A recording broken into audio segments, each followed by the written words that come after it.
नमस्कार, मैं इस समय हूँ राजस्थान के भीलवाड़ा जिले में। भीलवाड़ा जिले में कोटड़ी कस्बा है, जहाँ पर है श्री चार भुजा नाथ जी का मंदिर। मंदिर बहुत प्राचीन है, यानी मंदिर की जो मूर्ति है वो बहुत ही प्राचीन है।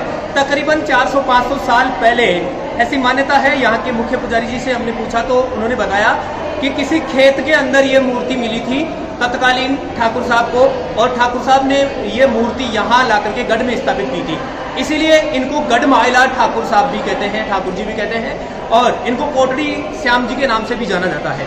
जलजूली जो 11 आती है भादवे के महीने में, यहाँ पर विश्व प्रसिद्ध मेला लगता है, जिसमें अपने राजस्थान के ही नहीं हिंदुस्तान के कोने कोने से भक्तजन आते हैं और श्याम जी को विहार कराते हैं। यहाँ के जो पास के तालाब है वहाँ इनको स्नान कराया जाता है, वहाँ तक ले जाया जाता है। कोटड़ी श्याम जी की जो मूर्ति है वो बहुत प्राचीन है, भूरे रंग के पत्थर की है, लेकिन इसके जैसे इत्र का छिड़काव करते हैं इसका रंग बदल करके काला हो जाता है। बिल्कुल बहुत ही सुंदर मनोरम मूर्ति है, और ऐसा कहा जाता है कि ये खंडित है। एक हाथ जो है भुजा है, इनकी खंडित भुजा है, और एक बार यहाँ के पंडितों ने जैसे खंडित मूर्ति को ले जाकर के गंगा जी में प्रवाहित करवा दिया था, लेकिन वहाँ ठाकुर जी वापस उनके सपने में आए और उस मूर्ति को पंडितों ने वापस जाकर के गंगा जी में जहाँ बहाया था वहीं पे मिल गई और ला करके वापस स्थापित किया और सोने का हाथ लगाया गया। बहुत अच्छी मान्यता है। यहाँ के व्यापारी वर्ग या यहाँ पर कोई भी अधिकारी या कोई भी आता है, पहले कोटड़ी श्याम जी के दर्शन करना जरूरी हो जाता है, आवश्यक हो जाता है। कोटड़ी श्याम जी की महिमा अपरंपार है और बहुत ही मनोरम सुंदर मूर्ति, जिसका दर्शन हम आपको कराएंगे। मैं सुरेश शर्मा, SSP न्यूज। हमारा प्यारा रंगीला राजस्थान, और वहीं पे है भीलवाड़ा जिला। भीलवाड़ा जिला में जाजपुर विधानसभा क्षेत्र में पड़ता है कोटड़ी तहसील, और कोटड़ी तहसील में है श्री श्याम जी का दरबार, यानी चार भुजा नाथ जी का मंदिर। आज हम आपको दर्शन कराएंगे हमारे प्यारे सांवले सलोने सरकार चार भुजा नाथ जी का, यानी कोटड़ी श्याम का। मनोरम और सुंदर तालाब के किनारे बना हुआ यह सफेद पत्थर का मंदिर देखने काबिल है, और बहुत ही मनोरम तालाब यहाँ पर सुंदर, जहाँ विदेशी पक्षी भी देखने को मिल जाते हैं। धर्मशालाएं हैं और मंदिर हैं जो देश के कोने कोने से यहाँ पर श्याम के दीवाने आया करते हैं। जनश्रुतियों की माने तो यहाँ पर मेवाड़ रियासत का अधिकार हुआ करता था और कोटड़ी में कानावत वंश के ठाकुरों का अधिकार था। एक बार सपने में ठाकुर साहब के श्याम जी आकर बोलते हैं कि आप मुझे बाहर निकालो, अर्थात मैं यहाँ पास ही किसी खेत में हूँ, मुझे निकाल करके कहीं स्थापित करो। ठाकुर साहब जाकर के वहां पर खुदाई करते हैं तो श्याम जी की ये मूर्ति निकलती है, और इस मूर्ति को ला करके उन्होंने गढ़ में स्थापित कर दिया, अपने गढ़ में ही ये मंदिर बना दिया, और इसीलिए कोटड़ी श्याम का दूसरा नाम गढ़ वाले ठाकुर साहब भी, यानी गढ़ के श्याम जी भी हैं। पास में गिरदोल ग्राम पंचायत है, वहाँ के सरपंच साहब, तो सरपंच साहब से जानते हैं मंदिर के बारे में। नमस्कार सरपंच साहब, कितने सालों से आ रहे हैं यहाँ पे? मैं तो लगभग 30 सालों से 40 सालों से आई हूँ। 30 साल से बराबर आ रहा हूँ, अभी तो 10 साल से बराबर हमेशा था। अच्छा, मतलब आप सरपंच साहब बने हैं तो क्या पहले आपने कभी मांगा था यहाँ आकर के मैं सरपंच मांगा तो बन गया मैं। अच्छा। वो मांगा जो बना, सियार बना, सरपंच बना। अच्छा। जो भी इच्छा, धन मांगा तो धन भी दिया। अच्छा, तो आप ये इसमें ठाकुर जी महाराज का बड़े कृपा मानते हैं? बिल्कुल कृपा है, बड़ी कृपा।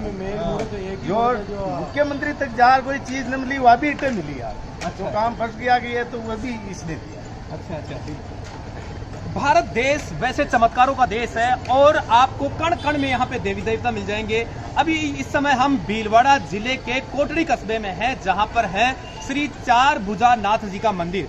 आइए अब हम आपको कोटड़ी श्याम के मंदिर के भीतरी भाग के दर्शन कराते हैं।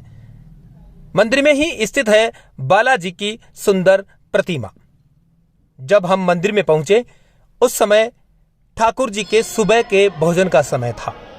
अब हम आपको ठाकुर जी के सुबह के भोजन के समय वहां आगंतुक महिलाओं के द्वारा भजन और कीर्तन सुनाने वाले हैं, तो सुनिए कर्ण प्रिय भजन।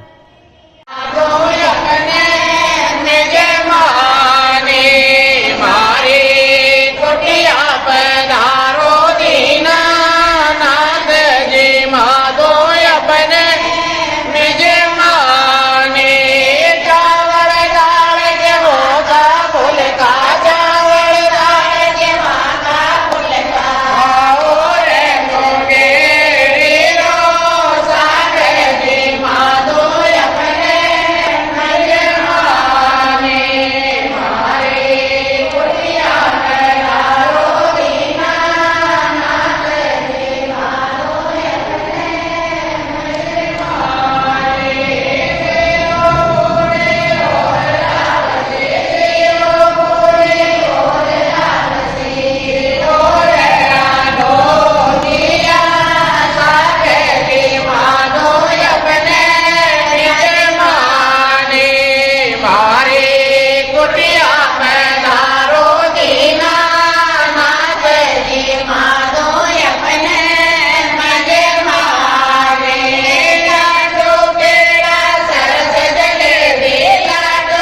दिल थाम के बैठिए दोस्तों, क्योंकि अब आप करने वाले हैं सांवले सरकार के मनोरम दर्शन।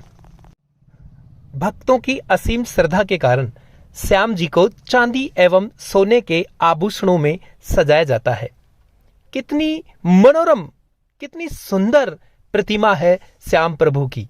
गौर से देखिए, आपको श्याम से स्नेह न हो जाए तो कहना।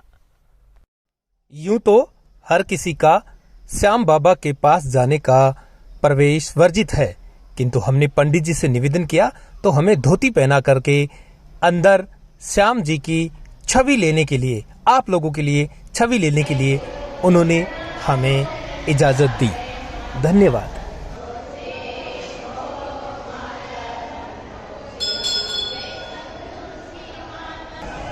कोटड़ी श्याम जी के यहाँ पर जो दुकानदार हैं, व्यापार मंडल है, व्यापारी लोग हैं, उनकी भी मान्यता है कि वो रोजाना दुकान ओपन करने से पहले, खोलने से पहले ठाकुर जी से एक तरह से इजाजत लेने आते हैं, उनके दर्शन करने आते हैं। आइए यहाँ के एक व्यवसायी से जानते हैं कि क्या मान्यता है। नमस्कार सर। हम डेली यहाँ पे दुकान का ताला तभी खोलते हैं जब कोटड़ी श्याम के दर्शन करते हैं दरबार में आके, उसके बाद में दुकान के ताले खोलते हैं। कहीं पे भी गाँव जाते हैं तो पहले कोटड़ी श्याम के दर्शन करने से पहले हम बस में भी नहीं बैठते हैं। इतनी हमारी अटूट श्रद्धा है कोटड़ी श्याम के प्रति। कहीं भी जाते हैं तो हमारे संकट की घड़ी में भगवान श्याम जगन्नाथ ने कितनी बार रक्षा की है, करते रहेंगे। ये हमारी अटूट श्रद्धा है कोटड़ी श्याम के प्रति हमारी। शुभ नाम क्या आपका? शुभ नाम मेरा कैलाश सोनी है, कोटड़ी का हूँ। यही है ज्वेलरी का काम मेरे यहाँ। मेरे कोटड़ी में कम से कम 50-60 दुकानें ज्वेलरी की है। हमारी आस पास पड़ोस में सब दुकानें, मजरे, गाँव ढाणी बहुत लगते हैं यहाँ। तो ये आप कोटड़ी श्याम का चमत्कारी मानते हैं? कोटड़ी श्याम का चमत्कारी मानते हैं हम। ये आप क्या करते हैं? मैं बैंक में ऐसे ही मैं नौकरी करता हूँ। आप अपने जीवन के कोई अनुभव ठाकुर जी महाराज से कुछ मांगा हो और कोटड़ी श्याम जी ने? कोटड़ी श्याम से जो भी मांगा वो मुझे समय पर मिला है। और जब भी कोटड़ी आता है हम नौकरी से पहले यहाँ दर्शन करके ही नौकरी जाते हैं। कहाँ पर? यहाँ पे है आपकी ड्यूटी? मेरी ड्यूटी अकोला है, सोयपुर के पास अकोला बैंक ऐसे ही अंदर। अच्छा, आप क्या करते हैं सर? मेरे चंबल प्रोजेक्ट के अंदर ड्यूटी है, जॉब करता हूँ। और जो भी मैं ड्यूटी पे जाने से पहले कोटड़ी श्याम के यहाँ दर्शन करके फिर भी मैं काम पे निकलता हूँ। और जो भी मैं मेरी मन्नतें मांगता हूँ वह मेरे नाथ कोटड़ी श्याम जी पूरी करते हैं मेरी हमेशा। और अच्छी श्रद्धा है यहाँ पे। और जो भी बाहर से भी हमारे कई चंबल प्रोजेक्ट कहीं से यहाँ आते हैं, एक बार यहाँ से जुड़ जाते हैं ना तो फिर वो जुड़ जाते, समझ लो बाहर से भी हो तो फिर इनको चला के आना पड़ता है। ये हमारे यहाँ की खासियत है कोटड़ी श्याम की भी। एक बार यहाँ जुड़ गए ना तो परमानेंटली जुड़ गए। बहुत से हमारे देखे हुए अधिकारी जो यहाँ पे एक बार दर्शन करने आ गए तो वह यहाँ से ट्रांसफर हो गया, कुछ भी हो गया, फिर भी वहाँ आते रहते हैं। मनमोहक जो मूर्ति है ठाकुर जी महाराज की, वो बड़ी मनोरम है। मैं भी यहाँ पर जब भी आता हूँ तो भाव विभोर हो देता हूँ। इस बार मैंने सोचा आप लोगों को भी कोटड़ी श्याम जी के दर्शन कराएं। यह है चार भुजा नाथ मंदिर कोटड़ी भीलवाड़ा। जैसे बहुत छप्पन भोग। अब देखिए झलझूलनी ग्यारस का मनोरम दृश्य। यूं तो बाबा के दरबार में हर महीने की अमावस को एक मेला सा लगता है, किंतु भादवे महीने की एकादशी यानी झलझूलनी ग्यारस को बाबा को विहार कराया जाता है और रात भर मेला चलता है। कहते हैं फिक्स समय में मूर्ति अपनी जगह खुद हिलने लग जाती है। उसी समय भक्तजन उसे पालकी में बिठाकर विहार के लिए ले जाते हैं। प्रसाद में बने हुए राजभोग से भला बाबा हमें कैसे वंचित कर सकते थे। पहले पंडित जी ने हमें राजभोग खिलाया और सबसे फिर बड़ी विशेषता है मंदिर का जितने भी चार भुजा की मूर्तियां हैं भारत में वो दान लेते हुए यानी कर मुक्त मूर्तियां हैं। पर ये मूर्ति बाली के वक्त से भी पहले की मानी जाती है, जो दान देते हुए इनकी जो हाथ की मुद्रा है वो यूं है, जबकि आप पता लगा ले भारत में जितने भी चतुर्भुज मूर्तियां यूं हैं। अच्छा, इसकी विशेषता ये है, तो इससे सिद्ध होता है कि ये मूर्ति कितनी प्राचीन है। अच्छा, बाली के समय से पहले की है। दूसरी बात, जलजूल पर्व पर भी इसका एक निश्चित समय है। हम 2, 5, 10 सेकंड का भी विलंब नहीं करते मूर्ति को उठाने करके मेवान में स्थापित करने में। और ये तो पूर्व में भी मेरे भक्तों ने कहा होगा कि यह एकमात्र मूर्ति ऐसी है भारत में जो निज मूर्ति मेवान में विराजित होकर के जल विहार के लिए संध्या तक मंदिर तालाब के सरोवर में वहाँ जाती है, घाट पे सभी अन्य मेवाड़ों के साथ। सब मेहमान नहा लेते हैं, तब ये जल जुलन होता है इनका। और सुबह 10 बजे वापस मंदिर में प्रवेश करेगी। भारत में एकमात्र ऐसा जल जुलन का एकमात्र रात्रिकालीन मेला है जो राजस्थान से ही नहीं, बाहर के भी व्यक्ति आते हैं। और उस दिन विशेष तौर से सरकारी अमला जितना भी तहसील जिले का है, कलेक्टर और एसपी, वो तो यहाँ रहते ही हैं, पर कई मंत्रीगण और विधायकगण भी ठाकुर जी का दर्शन करने ही नहीं बल्कि उसको ठाकुर जी का को कंधे पर लेकर के अपना गर्व महसूस करते हैं। और विशेषता ये है कि वैसे तो हमेशा दूर से दर्शन होते हैं, पर उस दिन पूरा गांव ठाकुर जी के पास जाकर के चरण स्पर्श करके वो दर्शन लाभ लेता है। और यहाँ की विशेषता ये है कि केवल ये हिंदू धर्म की मूर्ति नहीं है, यहाँ जैन धर्म और दूसरे धर्म के भी जो व्यक्ति हैं, इवन मुस्लिम वर्ग के भी व्यक्ति जब उनके बुखार आ जाती है, जिसको वो देते हैं एक दिन छोड़ के एक दिन बुखार इस तरह, तो मुस्लिम वर्ग के लोग भी तिलक चरणामत लेकर के यहाँ से दर्शन करने आते हैं। और जब जुलूस निकलता है उसमें भी मुस्लिम वर्ग के लोग सहर्ष भाग लेते हैं। तो यहाँ धार्मिक सौहार्दता का प्रतीक ये मंदिर है। बहुत अच्छी सभी व्यक्ति। और यहाँ विभिन्न प्रकार के श्रृंगार होते हैं। सुबह 4:30 बजे मंदिर पट खुल जाते हैं, अभिषेक होता है, दुग्धाभिषेक होता है, विभिन्न प्रकार के श्रृंगार होते हैं। प्राय ये होता है कि एक बार जो श्रृंगार हो गया, भक्तों ने यहाँ अभी सोने का काम चल रहा है, पीछे आप इसमें देखेंगे कि आधा अधूरा रह रहा है। और यहाँ सोने और चांदी के रत्न जटित पूरे के पूरे आभूषण है। बागा भी सोने का बना हुआ है, तो चांदी का भी, मुकुट भी सोने का बना हुआ है, चांदी का भी, और विभिन्न प्रकार की वस्त्रों की तो कोई कमी नहीं है। और ठाकुर जी की एक विशेषता है कि चाहे इसको आप अंध मान्यता समझें, बिना ठाकुर जी का स्मरण किए कोटड़ी का कोई भी घर अपना कोई कार्य शुरू नहीं करता है। दुकानदार यहाँ दर्शन करके ही दुकान खोलेंगे। संध्या के वक्त में और पौडावणी के वक्त में जब ठाकुर जी का शयन आरती होती है तो सैकड़ों की भीड़ रहती है। और वहाँ उस समय में भी प्रसाद वितरण होता है, दूध और ठाकुर जी का, तो ठाकुर जी को दूध पान करके और दूध की आरतियाँ भजन गा के फिर उनका शयन कराते हैं। सुबह ठीक 4:30 बजे घंटी लगा करके पुजारी स्नान आदि से निवृत्त होने के बाद फिर इनका शयन। और अभिषेक खूब होते हैं, वही जो अभिषेक की परंपरा भारत भर में है वो यहाँ भी है। और ठाकुर जी की छोटी से छोटी भी मान्यता होती है तो ₹1.25 से लेकर के 1.25 मन की रसोई तक लोग यहाँ आकर के रसोई करते हैं। और आज की तारीख में तो कम से कम गोविंद देव जी के मंदिर के परिसर में जितनी विस्तृतता है उतने विशाल क्षेत्र में मंदिर स्थापित हो गया है। और लगभग कितना क्षेत्र है ये? कितना क्षेत्र है ये आप बात ट्रस्ट से पूछ लेना, एक्यूरेट बता देंगे। धन्यवाद। ट्रस्ट, और यहाँ का एक ट्रस्ट है जो यहाँ की सार्वजनिक संभाल करता है। और बाहर के व्यक्ति खूब चप्पट भोग लगाने आते हैं अपनी मान्यताएं पूरी करने। खास तौर से विवाह होने के बाद तो विवाह पर हाथ वर वधू का आशीर्वाद लेकर के यहाँ धोख देने अवश्य आते हैं।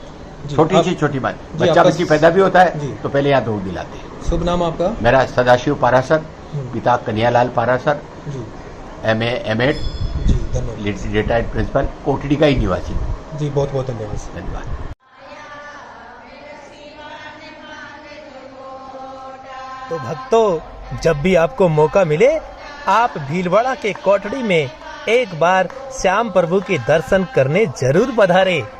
आपका दिन शुभ हो। मैं आपका दोस्त सुरेश शर्मा। नमस्कार।